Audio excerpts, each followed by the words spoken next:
की जय। आप सभी के एक बार तुरंत धन्यवाद मुझे यहाँ इस मंच पर बोलने का मौका दिया गया है। सबसे पहले आप सभी डीएडधारी जो शिक्षक भर्ती के कैंडिडेट हैं, हमने आपके सारे डॉक्यूमेंट जो भी चीज़ें हैं इनको देखा, समझा और देखने समझने के बाद ये समझ में आ रहा है कि जो चीज़ें आपके मांग पे तो बिल्कुल जायज़ मांग है और क्योंकि इस पर कोर्ट का भी फैसला आया हुआ है। कोर्ट ने भी कहा है कि भर्ती पूरी होनी चाहिए। इसमें सरल शब्द में कहा जाए तो एक ही चीज था जहाँ पर थोड़ी कोर्ट के जो निर्देश आए थे उसको मानने में जो खामी आई है, मुझे जहाँ समझ में आ रहा है वो सिर्फ एक ही है कि जो छात्र निकले थे उनके बदले जिन छात्रों को लेना था उन छात्रों में उस रैंक से नीचे के पूरे लगभग 2600 छात्रों को बुला लिया गया, केवल बीएड वालों को हटा,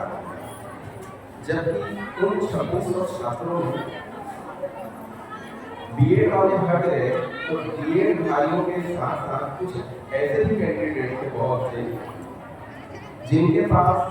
बीएड या डीएलएड की डिग्री नहीं थी या केवल 12वीं पास है या सामान्य ग्रेजुएट, जिसके कारण जितने लोगों को बुलाया गया था या डायरेक्ट अवार्ड कर दिया गया था, आप लोगों से मुझे पता चला कि बिना काउंसलिंग नीचे के जितने भी कैंडिडेट थे सब लोगों को अवार्ड कर दिया गया है। जिसमें बहुत से ऐसे कैंडिडेट थे जो पात्र थे ही, तो थोड़ा सा यहाँ गड़बड़ी हुआ है या विभाग से थोड़ी चूक हुई है करना चाहिए। उन्हें एक पहले काउंसलिंग होना चाहिए था, फिर काउंसलिंग में जितने पात्र कैंडिडेट थे उन लोगों को एक बार भी अगर बुला दिया जाता तो मेरे हिसाब से एकदम भर्ती पारदर्शी तरीके से होता था। दूसरा यहाँ पर मैंने नोटिस देखा जनसंपर्क विभाग से, तो जनसंपर्क विभाग के नोटिस में ये भर्ती प्रक्रिया को समाप्त किया जाता है, इस तरह का नोटिस पड़ा क्योंकि भर्ती प्रक्रिया पूरी हो चुकी है। भर्ती प्रक्रिया पूरी न होती है जब उसमें जितने पोस्ट आए थे वो पोस्ट भर गए,